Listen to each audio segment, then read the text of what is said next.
where is the need for a creator? What is the fun of writing all these books, telling cock and bull stories, which do not chant the search of reason? I wanted to put in straight question whether there is a soul, whether there is a God, whether there is a salvation. All these three questions are included in one question. Well, sir, you are sitting there like this. You are sitting like this. I can see your present condition. What is your next sthiti? The word in Sanskrit sthiti means the state or condition. What is your future state? In Sanskrit, it means sta tit, to stand. That is the posture, the stand, to stand. Maharshi did not answer the question. Oh, you are taking shelter under this glum, indifferent silence from answering an inconvenient question. The thought flashed in my mind. Simultaneously, I felt as if I had a bomb exploding under my seat. The Maharshi exploded. Sthiti. What do you mean? What do you mean by sthiti? I was not prepared for that question. Oh, this man is very dangerous. He is dangerously alive. And the answer with proper care. So I said, if I ask him about the body, it's a useless question. The body may be burnt or buried. What I wanted to ask him about is the condition of something within the body. Of course, I can recognize a mind inside of me. Well, I was out to say about the mind. But if he puts the question, what is mind? I was prepared to answer. All these were passing across my mind. As I was looking at him, he was looking with a fierce look. I questioned, what is mind? Of course, mind is made of thoughts. What are thoughts?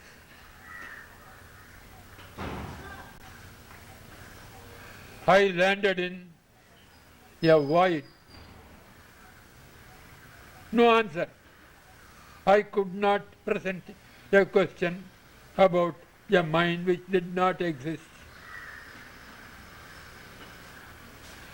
The mind was a thing that existed for me. I found it does not exist. I was bewildered. I simply sat like a statue. Two pairs of eyes were gripping each other. The eyes of the Maharshi and my eyes were gripping each other in a tight embrace. I had no sense of body, nothing except those two pairs of eyes, except a pair of eyes. I don't know how long it continued. When I came to myself, I was terribly afraid of the man. This is a dangerous man.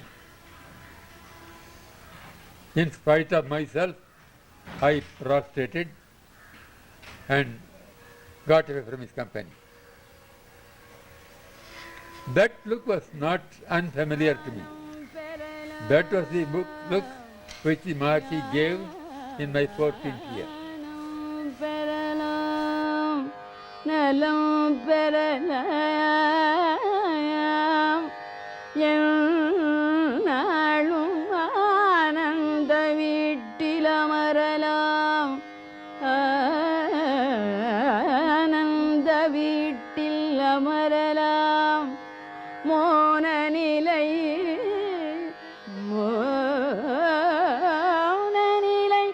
கற்றுளா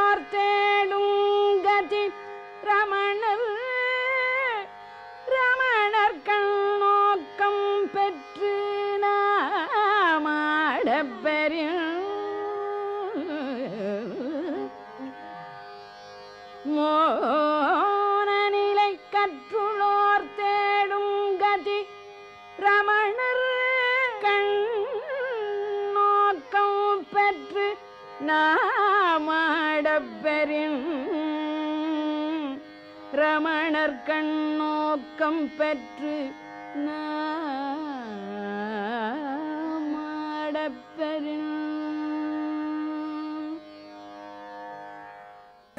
அதனால என்னம்மா போனா போச்சு இன்னொரு தரம் அப்படின்னு சொல்கிறேன். இப்படி என் லைஃப்பில் பிகினிங்கில் எல்லாம் This incident took place after Bhagavan had moved to the new hall. பகவான் நியூ ஹாலுக்கு During those days, the front row closest to Bhagavan was reserved for the important people. Front எல்லாம் அப்போ கூட முக்கியமான வேலை தான் உட்காருவோம் அந்த காலத்துலேயே. Although Bhagavan did not know about it, எப்போ ஒரு arrangement there was a specific unspoken seating arrangement, and others who occupied those places would even be asked to go and sit elsewhere. அப்போ நான் என்ன பண்ணேன்னு கேட்டா, On this day, the front row was empty. Rani Majumdar and myself were sitting by the window at the end of the hall. Rani suggested that the two of us could sit there close to Bhagavan. I agreed. The front row would begin at the pillars closest to Bhagavan's couch. No one could sit right beside the couch in order to give people room to move about. On seeing the two of us, a Telugu lady called Kameswaramma also came and sat next to us in the front row. The three of us were directly facing Bhagavan. As soon as we had settled there, Bhagavan began looking directly at me.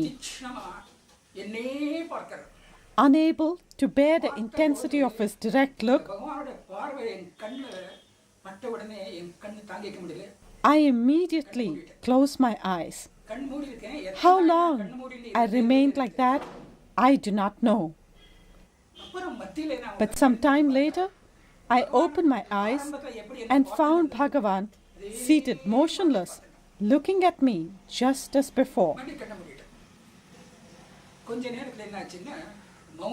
I closed my eyes again. Some time later, Mauni Srinivasa Rao came with the day's tapal.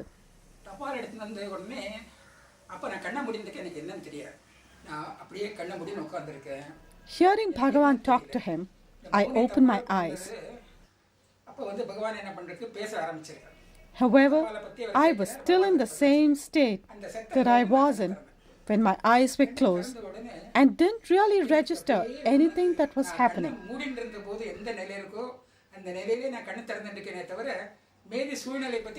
After attending to the tapal, Bhagavan got up to leave for the Goshala. I got up along with everybody else, but again, without any real awareness of my surroundings.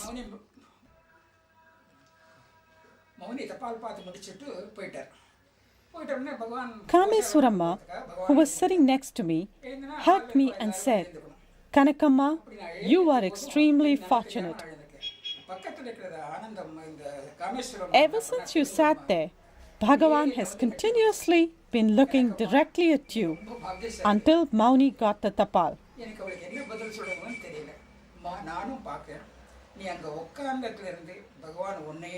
You have got everything. Bhagavan has given you all that you need. So saying, she hugged me close to her. But I was in no state to give a reply. I just told her, tears are streaming down my eyes. I don't know what to say. The waves of peace coming over me kept me from talking. Hridaya kuhara madhye kevalam brahmamatram yahamaham sakshat atmarupena bhati hridi vishamanasa swam चिन्वता मज्जता पवनचल निरोधात् आत्मनिष्ठो भवत्वम्.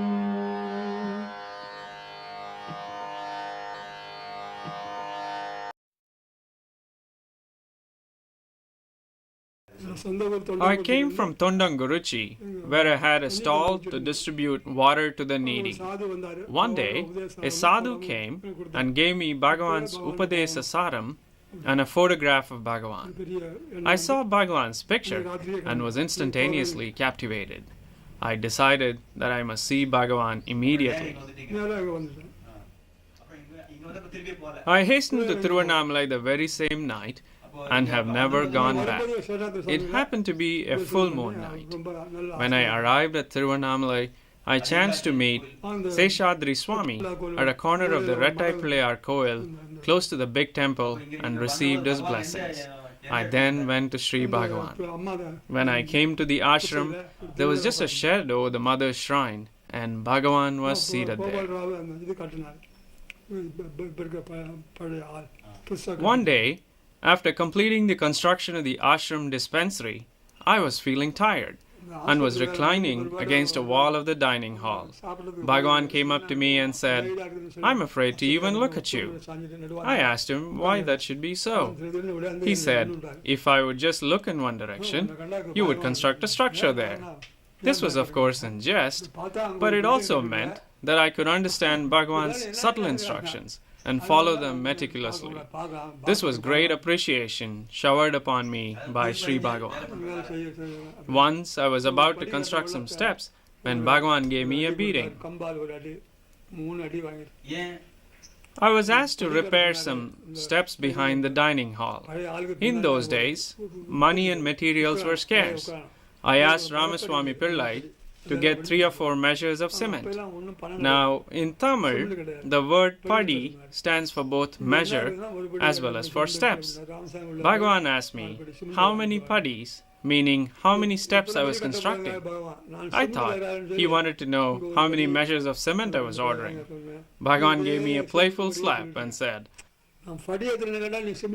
"I'm asking about one padi and you're answering about another."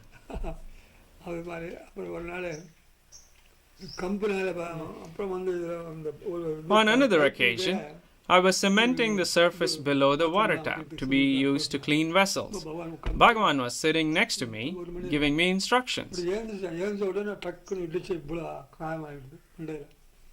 As I got up, I banged my head hard against the tap. Bhagavan asked Madhava Swami to bring Zamba and personally massage my head for a long time. Though I had pain in my head, I kept reminding myself of Bhagavan's teaching, which was to give up the I am the body idea. I also thanked the tap for giving me this opportunity to receive a massage from the golden hands of Sri Bhagavan.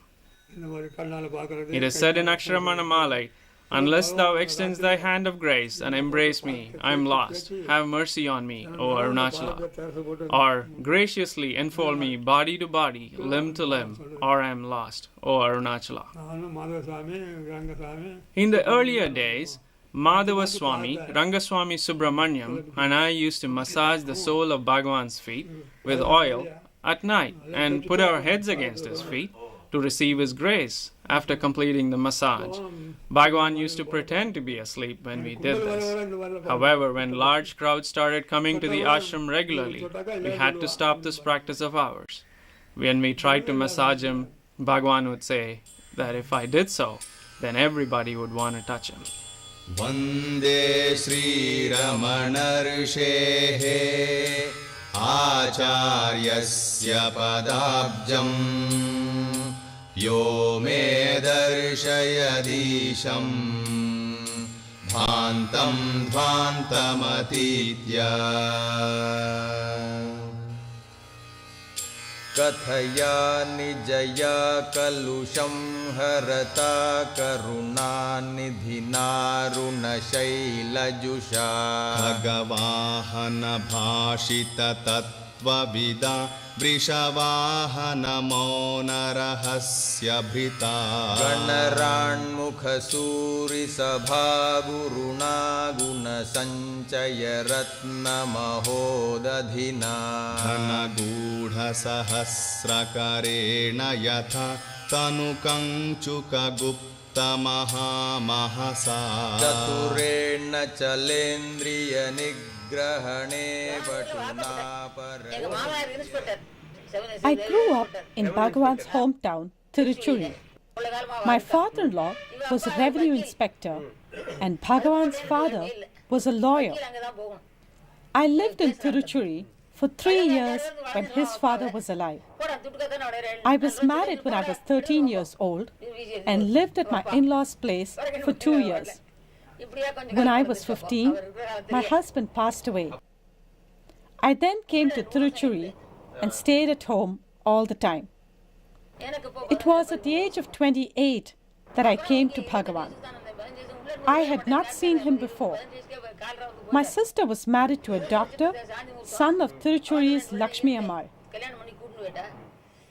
In those days, my brother-in-law and my sister's mother-in-law used to say that a boy who used to live in Tiruchuri had become a great saint and now lives in Tiruvannamalai.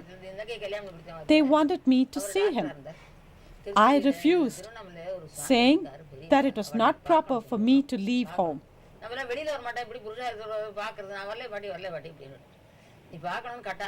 Finally, they persuaded me to come here in 1928.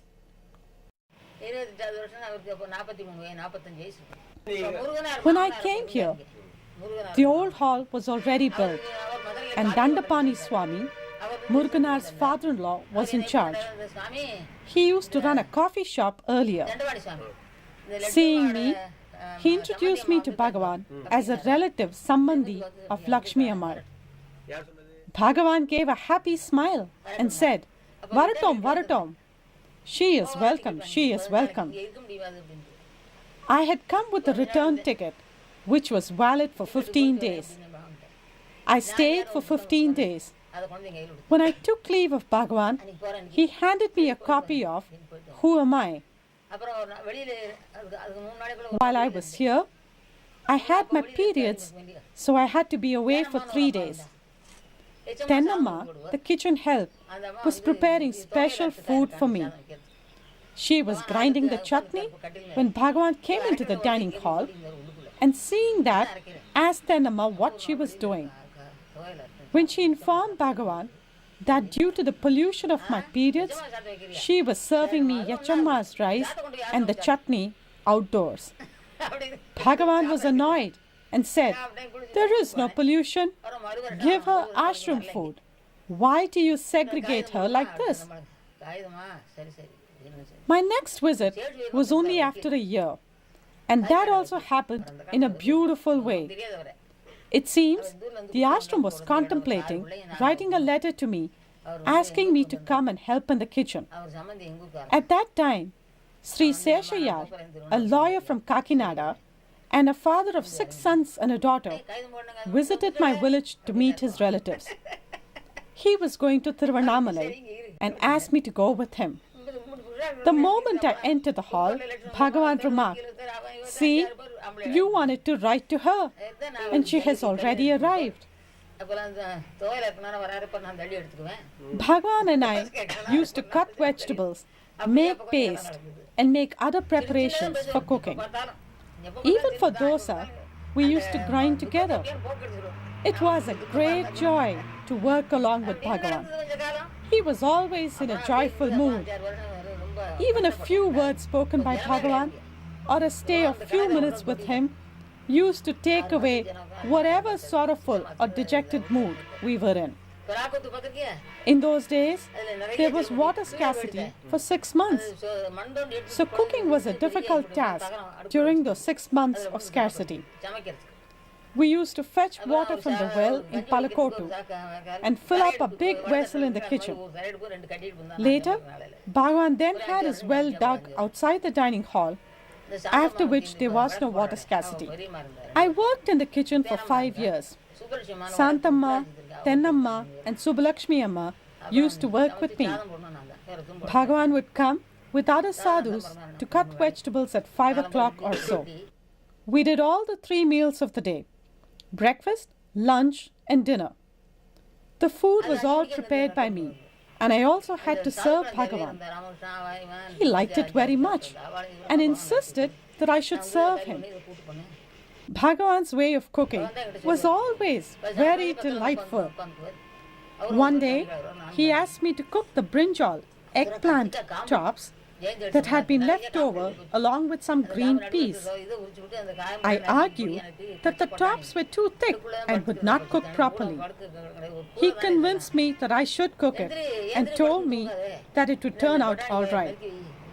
When it did not cook well, I went to the hall once or twice to tell him that it was still not cooked. Bhagavan then came and started stirring it. Surprisingly, it was cooked nicely. भावयुतः कुतो वरधिया दृष्टात्मनिष्ठात्मनाम् स्वखं स्फूर्तितयारुणाचलशिवः पूर्णो विभाति स्वयम्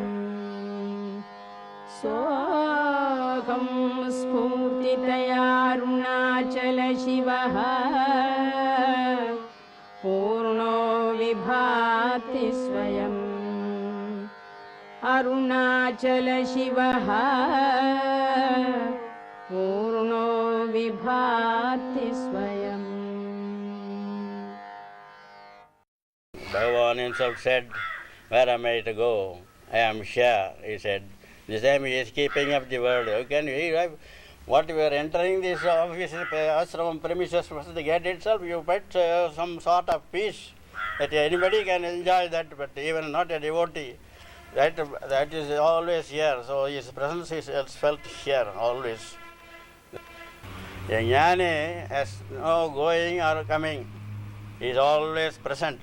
So that is the case. There is no way to do the physical form is not necessary unless you are developed freely to understand what is Bhagavan. Then only even after coming here and sitting in the hall for months together, I was not able to understand Bhagavan. What is Bhagavan? What is he? What is he giving? What is he doing? Who is he? After some months only, I went to know what is Bhagavan. It is the Supreme Being, flesh and blood, perfection to the core. We cannot say. They say avatars, but he is not an avatar, just above that state. He is the Supreme Being, personified embodiment. Face to face we sat among us, slept along with him, took our food with him, and sat with him at his feet for years together. And we say, Vedic age, we hear about rishis, the annals of history. We do not hear anything about such a great sage. He is the greatest sage of our time. In Vedic age also, there were rishis. They have got their own impulses. They get anger, they get lust, everything. But can we say anything about our Bhagavan? No, we can't say. And also Mr. Chadwick told, if at all there is anybody fit to express the greatness of Bhagavan, it is Bhagavan himself. What, will Bhagavan do that? No. That is the way, that is the greatness of this Bhagavan. His bewitching smile, his beaming forehead, his glittering radiant eyes, his sweet voice with measured words, his sweet form, majestic form, still we see in our days. There is nothing felt because his physical form is absent, we do not feel any difference. Still his power is more potent and more powerful and always here. ॐ महासेन महोंशेन जाताय नमः ॐ श्रीरमणाय नमः ॐ गुरवे नमः ॐ अखण्डसंविदाकाराय नमः ॐ महौजसे नमः ॐ कारणोद्भवाय नमः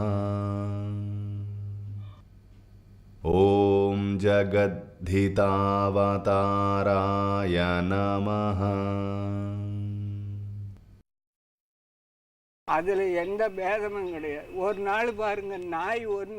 There was a lame puppy in the ashram, small and black. It would eat anything that was offered. Anantanarayan Rao, a devotee and a veterinarian, was asked by Bhagavan to take care of this puppy. In the morning, this puppy would be given idlis for breakfast. It would then relieve itself in front of the ashram office and create a nuisance for people there. When I was informed of this, I was angry at the dog and instructed the kitchen staff not to give him idlis. The dog ran to Bhagavan and complained, its tail wagging. When I told Bhagavan that the dog was denied idlis in accordance with my instructions, Bhagavan was annoyed and said, "Oh ho, you're using your power.